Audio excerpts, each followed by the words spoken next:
I once again welcome you to our wonderful campus.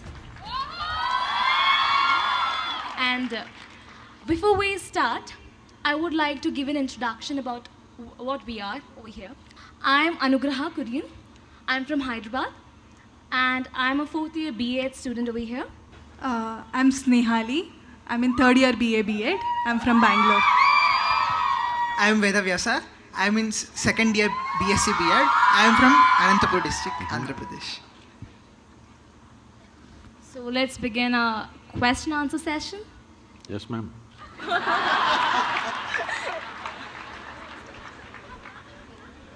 First of all, namaskaras to you, Sadhguru.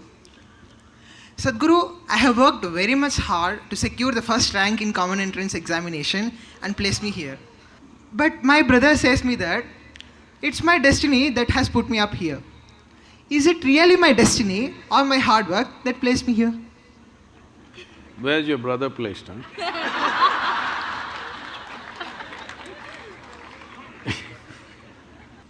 See, what people are generally calling as destiny is essentially what they end up creating unconsciously.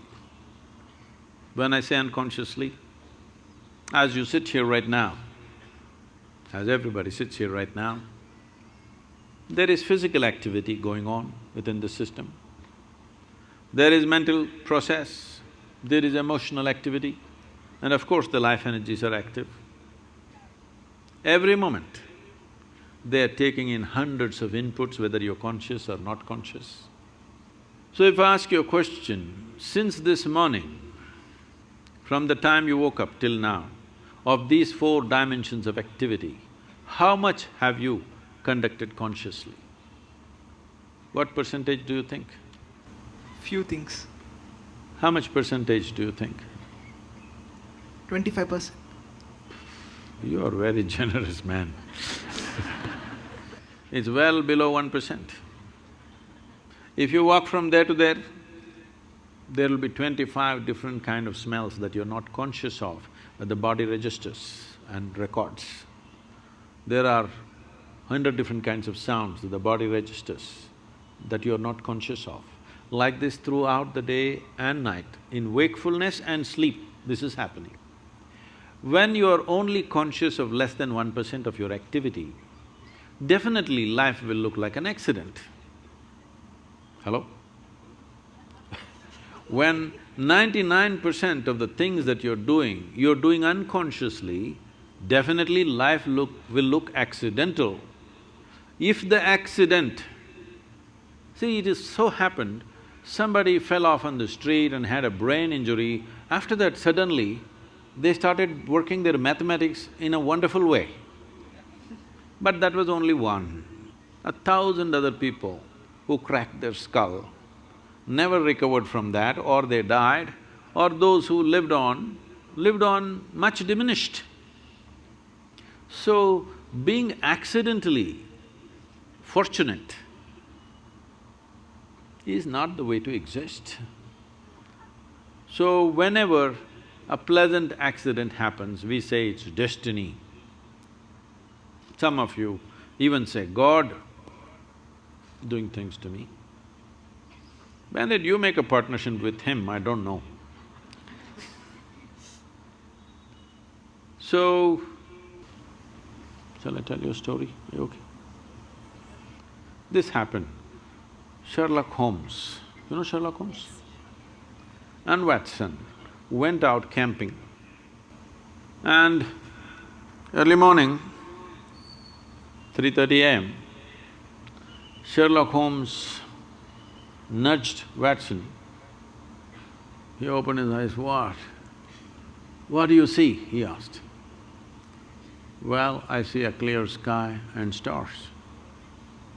"What does it mean to you?" He said, "Well, that means tomorrow is going to be a wonderful sunny day." Then he asked, "What does it mean to you?" He said, "It means someone has stolen our tent."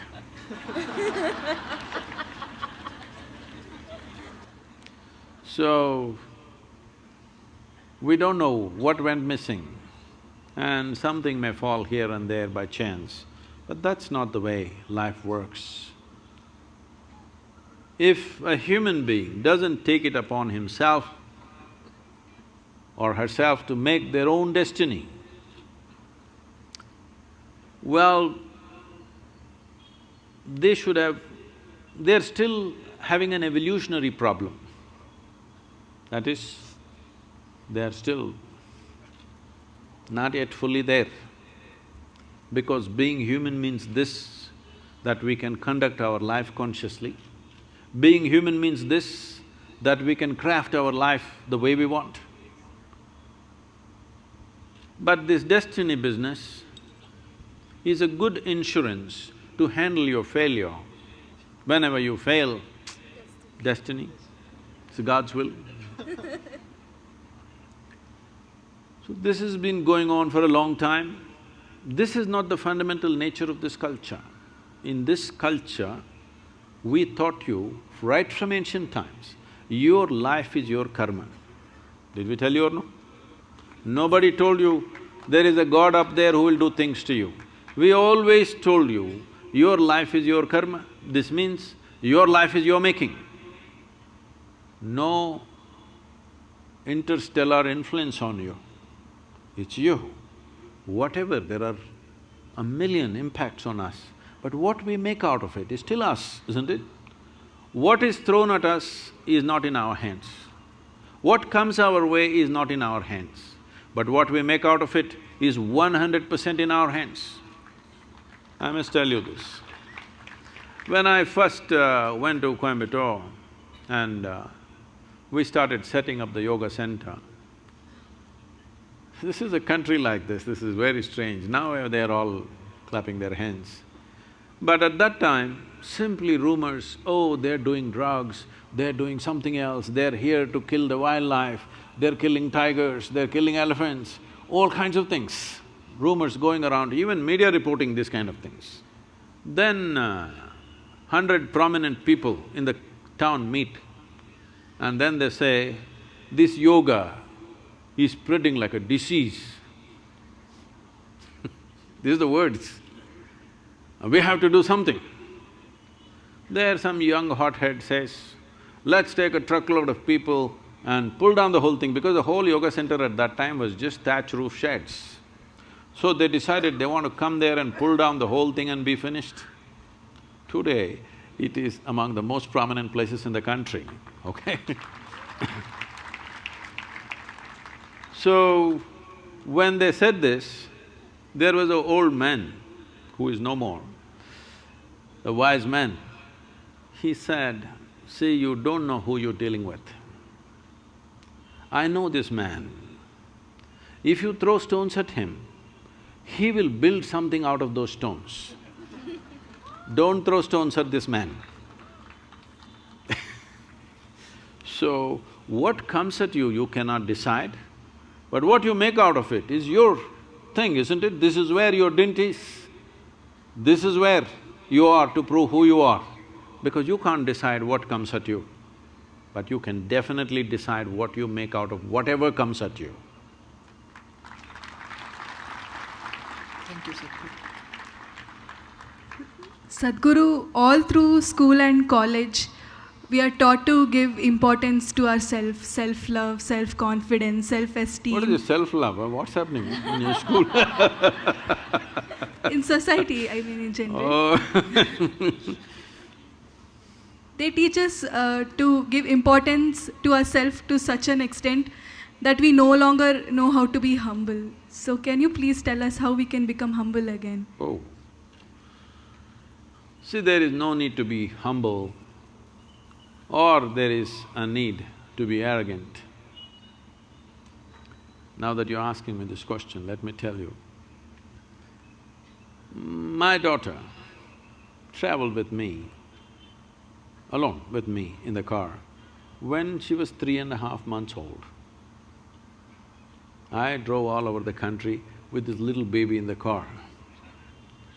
So she grew up in many people's homes. I made one rule, because everybody, this is a problem with adults, when they see a child, they pounce on them like predatory animals, they want to teach something. It is such a everybody wants to teach 1, 2, 3, 4 or A, B, C, D or Mary had a little lamb. I said, see, I don't want her to know ABC, 1, 2, 3, nor do I care whether Mary had a lamb or not. So nobody… one rule is you can play with her, nobody is going to teach her anything. So she grew up happy. By the time she's 18 months, she was fluently speaking 3 languages because nobody taught her anything, she's listening. She is not chanting Mary had a little lamb.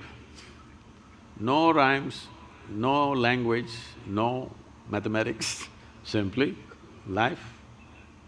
I thought I'll never send her to school, but only reason was because, her age group is important.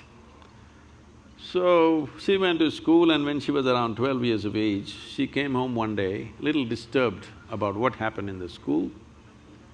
Then she said, you're teaching everybody so many things, you're not teaching me anything.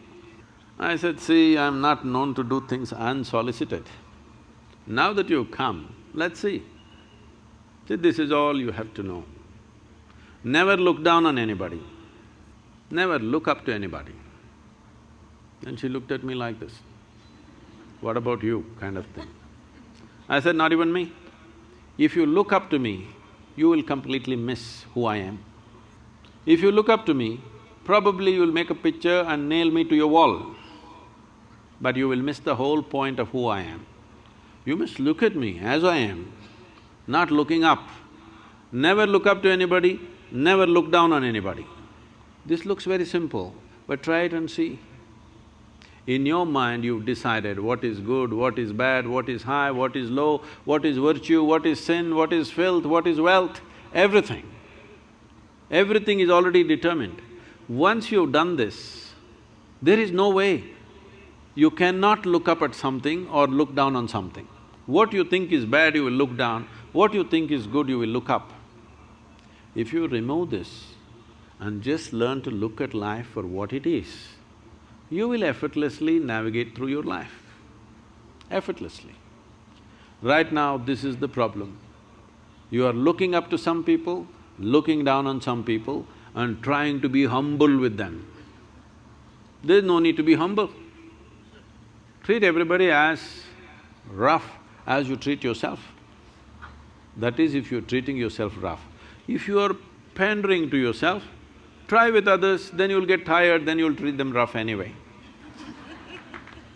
Yes. So, this is simple. I'm telling you the same thing what I told her. It worked miraculously for her. Never look up to anybody, never look down at anybody. Just see everything the way it is. This is the fundamental of this culture. If you go to the temple, what do? Hi, what do? If you ever go to the temple, what do? Namaskaram. You see a man, what do? Namaskaram. You see a woman, what do? Namaskaram. You see a tree, what do? Namaskaram. You see a rock, what do? Namaskaram. A cow, snake, donkey, monkey, everybody namaskaram.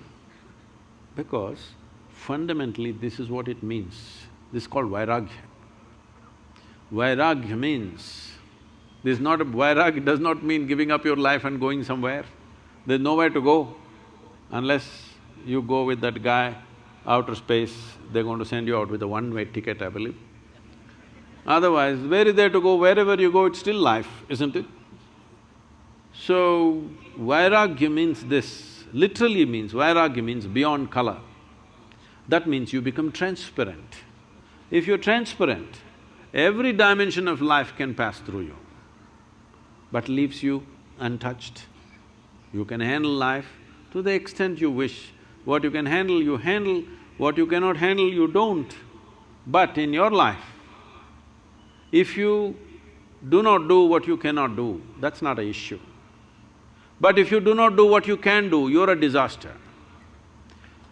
The moment you think something is good, something is bad, somebody is high, somebody is low, many things that you can do, you will not do in your life simply because you think it's bad, simply because you think it's low or high or whatever nonsense. So in our lives, this is what is most important because it's a brief life. It's a limited amount of time for the human potential to flower. In this life, here if you're choosing what to do and what not to do, no, everything that you can do must happen. What you cannot do, it doesn't happen, it's okay.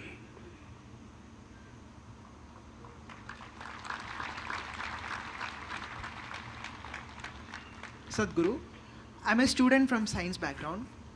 Most of the religions in this world proclaims that the God has created human beings. But our evolutionary science is saying that human beings have come from monkeys. Which one should I believe in? What do you feel closer to? Being a human, I think that I have evolved from humans. See, if you are someone who is on a reverse gear, then you must choose the first one. Your religious people telling you came from God because you're going in that direction, better not go in the direction of a monkey. Go back to God.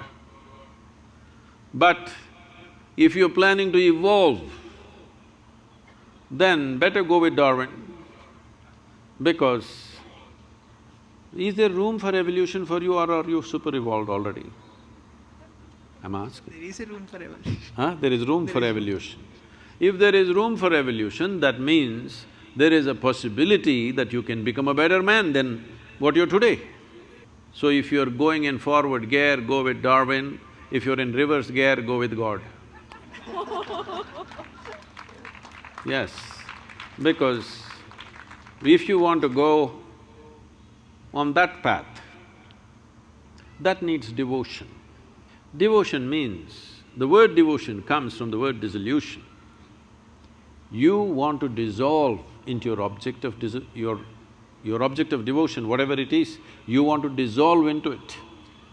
So, in a way, it is a way of making yourself less and less and less so that you become nothing, literally. It's a wonderful way to live. It is not sounding good when you speak in language that you want to become less and less. No, when you become really nothing, you become limitless also. So devotion is one way to go. But you don't have that because you've gone through little bit of modern education and you're beginning to think logically. Now, if you think logically, naturally you can see life has evolved on this planet, there's no question about that. So if you want to go forward, you must see, just behind you is the monkey. One step backward, you will be right there. Better you move forward quickly. Because some of the scientists are saying today that the DNA difference between you and a chimpanzee is only 1.23%. 1.23% is not much of a difference, isn't it?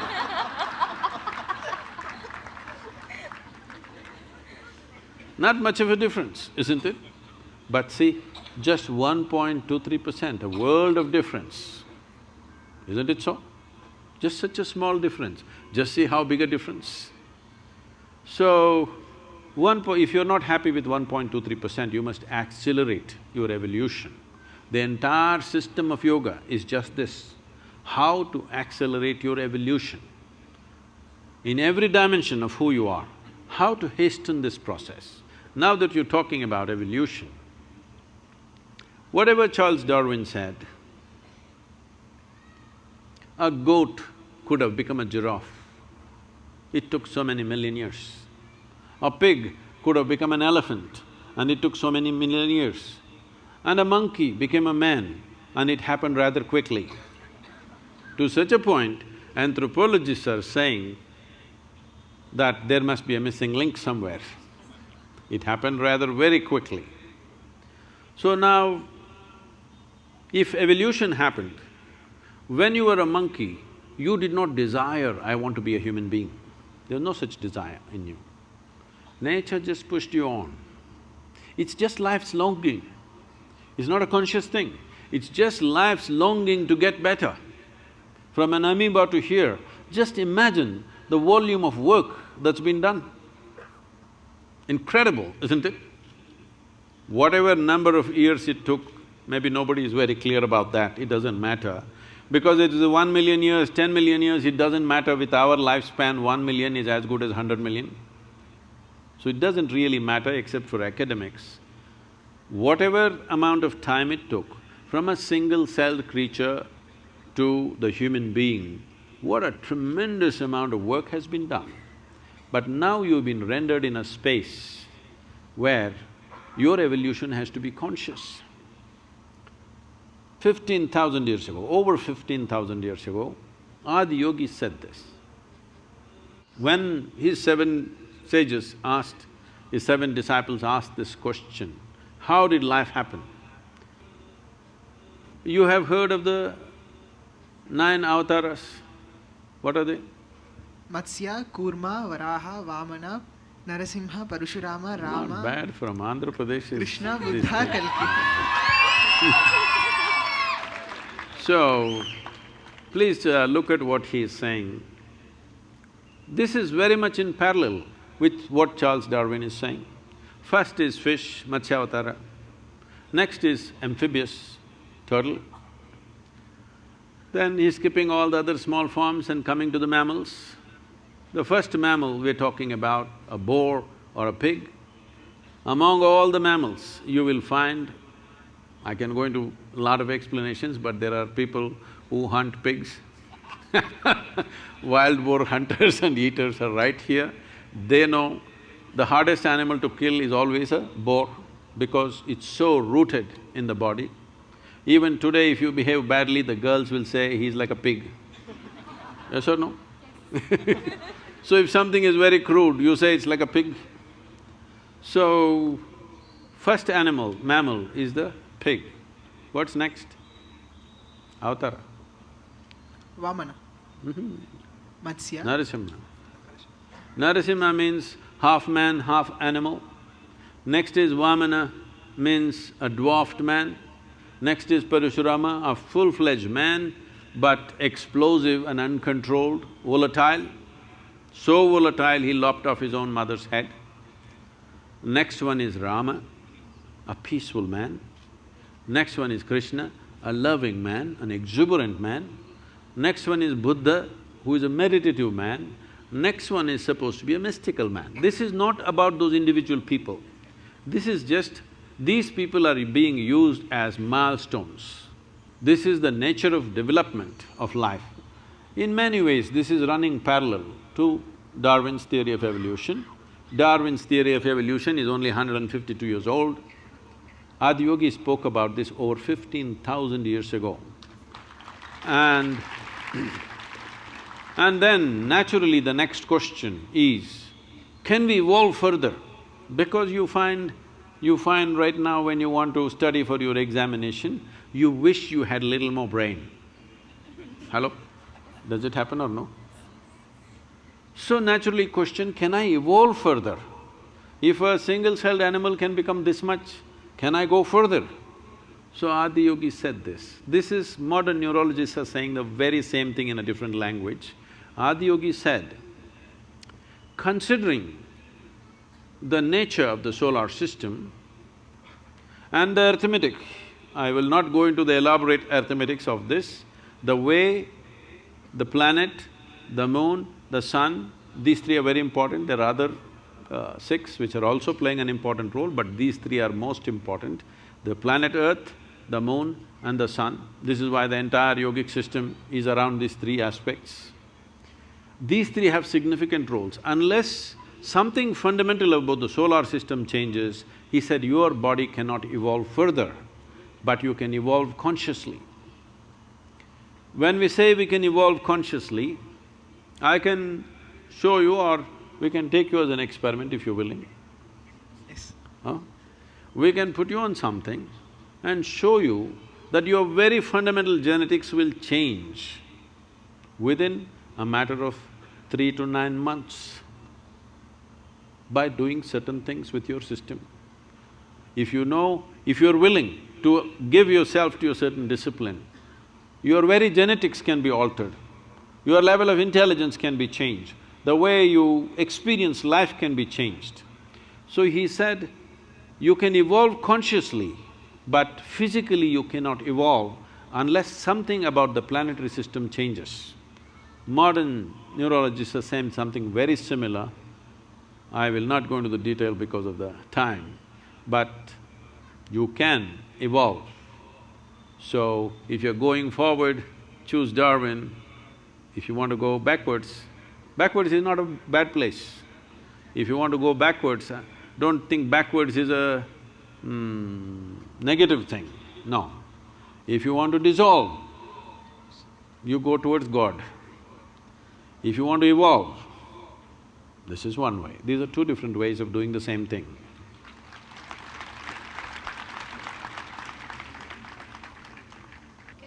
Now we'll be having the audience question session. Audience are all sleeping,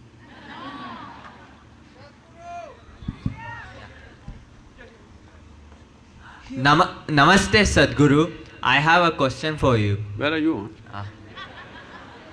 Here. Okay, okay. Here.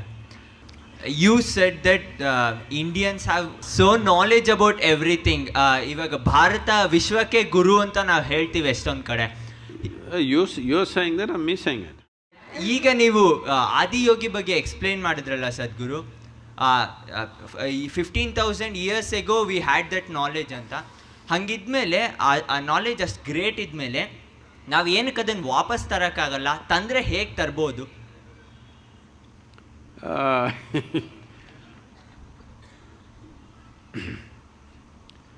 See, there is no need to bring back anything.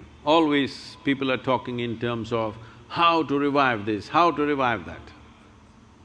It's not about reviving. If you make human beings to live consciously, even now, they will speak the same things of Ramas, Krishnas and adiyogis have spoken in the past. This is one thing you must understand. This is a godless culture. All the people whom you worship are people who walked this geography at one time. We worship them not because they flew in the sky, walked upon the water or fell from the clouds. Nothing like this.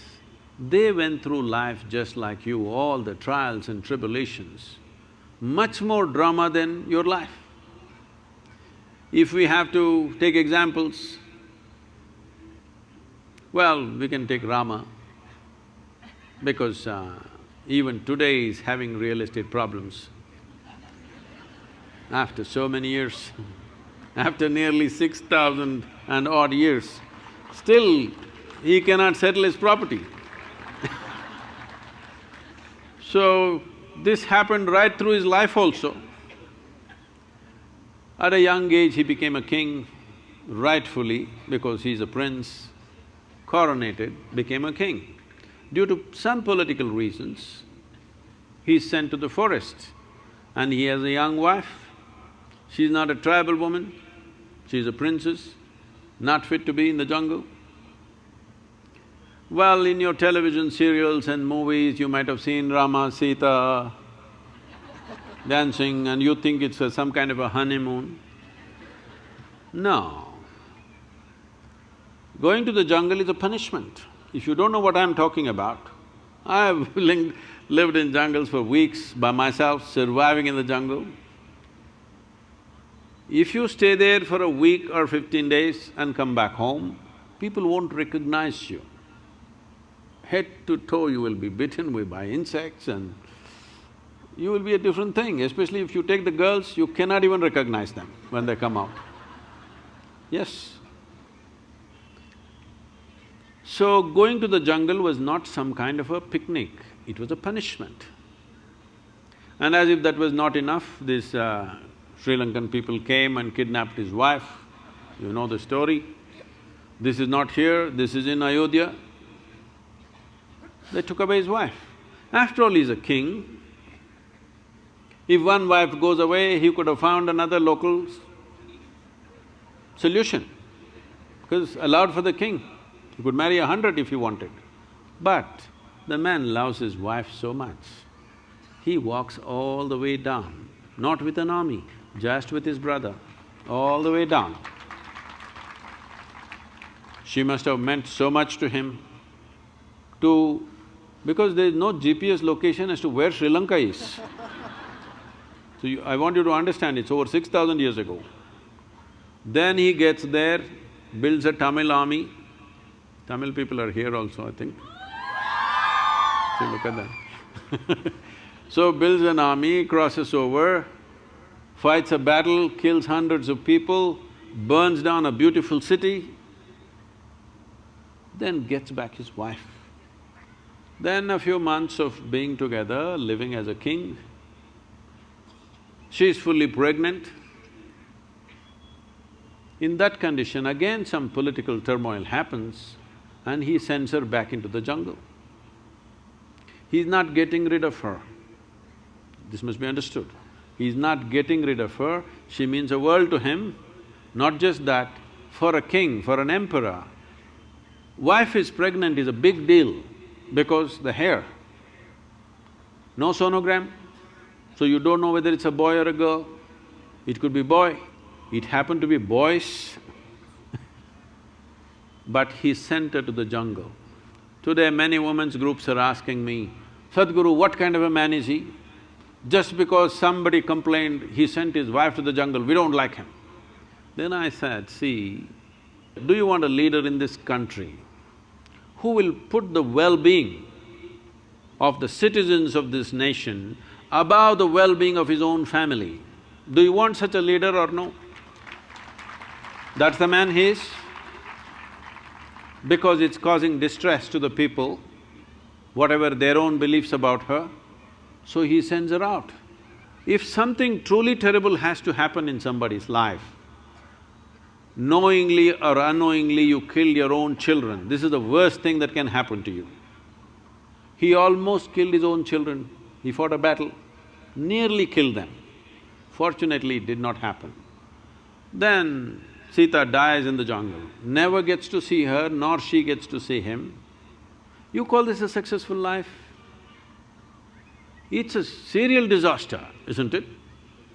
But we worship this man not because he's a super success, not because he can walk upon water or fly in the sky, simply because no matter what life threw at him, worse things were thrown at him, but he never became resentful, he never became angry, he never became hateful, he never became vengeful, did everything just to the extent it was necessary, remained a balanced and free man within himself.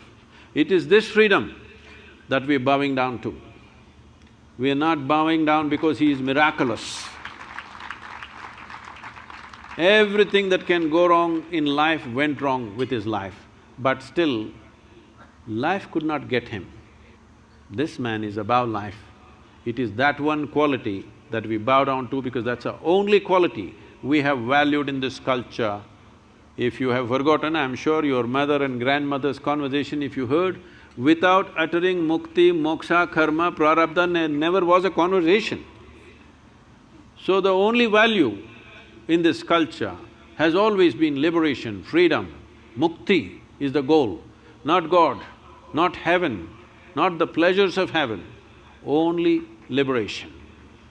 Liberation does not mean you go somewhere. Liberation means you're here doing life in full intensity, but life doesn't leave a single scratch upon you. This is liberation.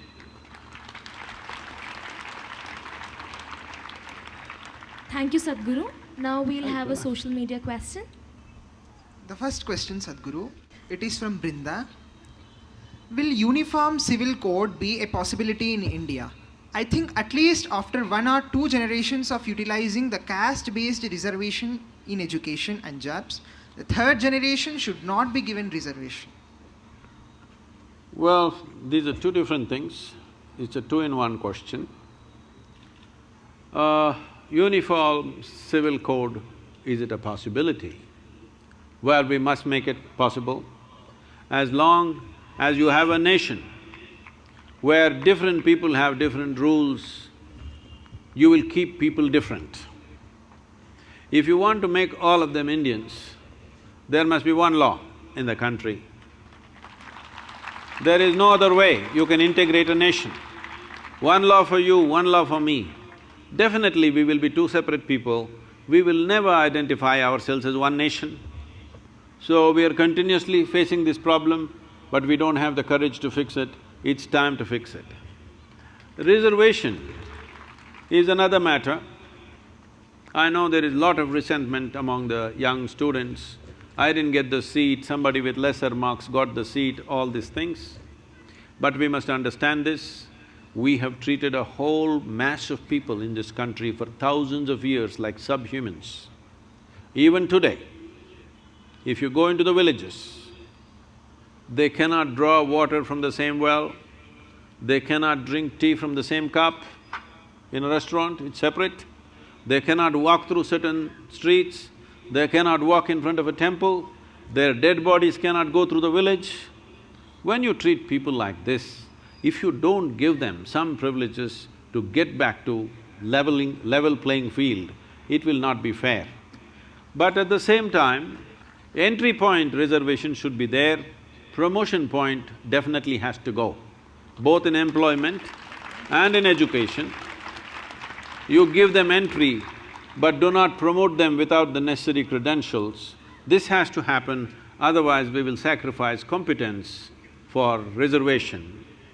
Reservation is an unfortunate situation in the country because we have created 1,000 years of unfortunate discrimination. To level the discrimination, this effort, have we succeeded in this in the last 70 years? Well, a lot of people have moved out of that trap, caste trap. Of low caste trap, a whole lot of people have moved out. Many of them may be sitting here with proper education, holding good positions, it's fantastic to see that. But still, there is substantial amount of population still stuck there. So, as time goes by, we must calibrate the reservation. For different regions, it may be different. How it is in Tamil Nadu, how it is in Bihar, how it is in Gujarat, it's different. We must have the courage to calibrate it at least every 5 years at least. We must recalibrate the reservation based on the statistics, how much the movement of population has happened from poverty to reasonable level of well-being. And to what extent discrimination is leveled, accordingly reservation should be calibrated, but it's a political thing. No political leader wants to touch it because election is a number game. It's just like going to an examination. Thank you.